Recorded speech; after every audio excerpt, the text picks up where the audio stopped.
जय श्री राम। जय माँ दुर्गा की। शारदीय नवरात्र अश्विनी शुक्ल प्रतिपदा से नवमी तक। अश्विनी शुक्ल की प्रतिपदा से नवमी तिथि तक नवरात्र का व्रत होता है। नवरात्र मुख्य रूप से दो होते हैं, वासंतिक और शारदीय। वासंतिक में विष्णु की उपासना का प्राधान्य रहता है और शारदीय में शक्ति की उपासना का। वस्तुतः दोनों नवरात्र मुख्य एवं व्यापक हैं और दोनों में दोनों की उपासना उचित है। आस्तिक जनता दोनों की उपासना करती है। इस उपासना में वर्ण जाति का वैशिष्ट्य अपेक्षित नहीं है, अतः सभी वर्ण एवं जाति के लोग अपने इष्ट देव की उपासना करते हैं। देवी की उपासना व्यापक है। दुर्गा पूजन प्रतिपदा से नवमी तक व्रत रखते हैं। कुछ लोग अन्न त्याग देते हैं, कुछ एक भुक्त रहकर शक्ति उपासना करते हैं। कुछ श्री दुर्गा सप्तशती का सकाम या निष्काम भाव से पाठ करते हैं। संयम रहकर पाठ करना आवश्यक है, अतः यम नियम का पालन करते हुए भगवती दुर्गा का उपासना या पाठ करना चाहिए। नवरात्र व्रत का अनुष्ठान करने वाले जितने संयम नियमित अंतर्वाह शुद्ध रहेंगे, उतनी ही मात्रा में उन्हें सफलता मिलेगी, यह निश्चित है। प्रतिपदा से नवरात्र प्रारंभ होता है। अमावस्या युक्त प्रतिपदा ठीक नहीं मानी जाती। 9 रात्रियों तक व्रत करने से यह नवरात्र व्रत पूर्ण होता है।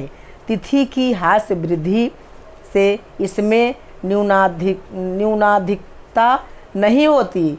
प्रारंभ करते समय यदि चित्रा और वैधृत योग हो तो उनकी समाप्ति होने के बाद व्रत प्रारंभ करना चाहिए, परंतु देवी का आवाहन, स्थापन और विसर्जन ये तीनों प्रातः काल में ही होने चाहिए। अतः यदि चित्रा वैधृत अधिक समय तक हो तो उसी दिन अभिजित मुहूर्त, दिन के 8वें मुहूर्त यानी दोपहर के 1 घड़ी पहले से 1 घड़ी बाद तक के समय में आरंभ करना चाहिए।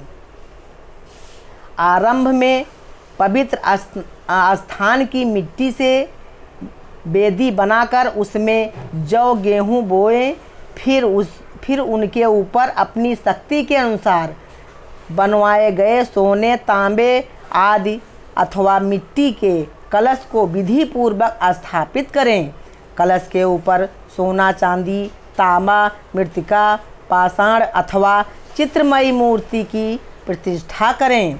मूर्ति यदि कच्ची मिट्टी, कागज या सिंदूर आदि से बनी हो और स्नानादि से उसमें विकृत होने की आशंका हो तो उसके ऊपर शीशा लगा दें।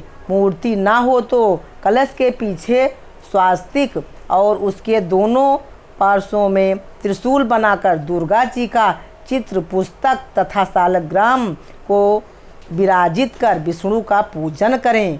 पूजन स्वास्तिक हो, राजस और तामस नहीं।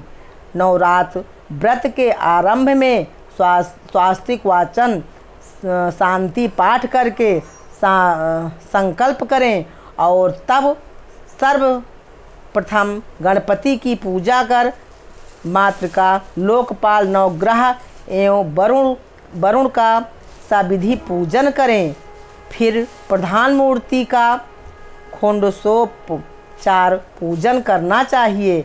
अपने इष्ट देव राम, कृष्ण, लक्ष्मी नारायण या भगवती दुर्गा देवी आदि की मूर्ति हो प्रधान मूर्ति कही जाती हैं। पूजन वेद विधि या संप्रदाय निर्दिष्ट विधि से होना चाहिए। दुर्गा देवी की आराधना अनुष्ठान में महाकाली, महालक्ष्मी और महासरस्वती का पूजन अथवा मार्कंडेय पुराणांतर्गत निहित श्री दुर्गा सप्तशती का पाठ मुख्य अनुष्ठेय कर्तव्य है। देवी व्रत में कुमारी पूजन परम आवश्यक माना गया है। सामर्थ्य हो तो नवरात्र भर प्रतिदिन, अन्यथा समाप्ति के दिन 9 कुमारियों के चरण धोकर उन्हें देवी रूप मानकर गंध पुष्पादि से अर्चन एवं आदर के साथ यथारुचि मिष्ठान भोजन कराना चाहिए एवं वस्त्रादि से संकित करना चाहिए।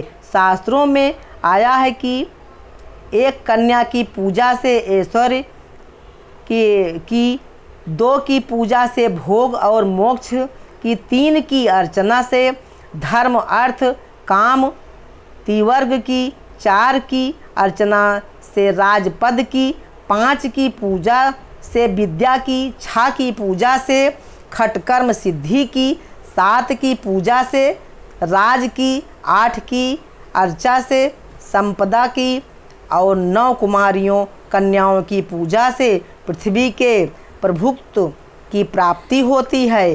कुमारी पूजन में 10 वर्ष की कन्याओं का अर्चन विहित है।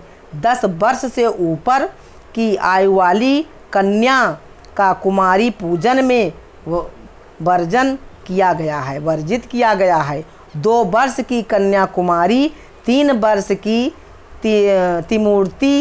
तिमूर्तिनी, 4 वर्ष की कल्याणी, 5 वर्ष की रोहिणी, 6 वर्ष की काली, 7 वर्ष की चंडिका, 8 वर्ष की शांभवी, 9 वर्ष की दुर्गा और 10 वर्ष वाली सुभद्रा स्वरूपा होती हैं।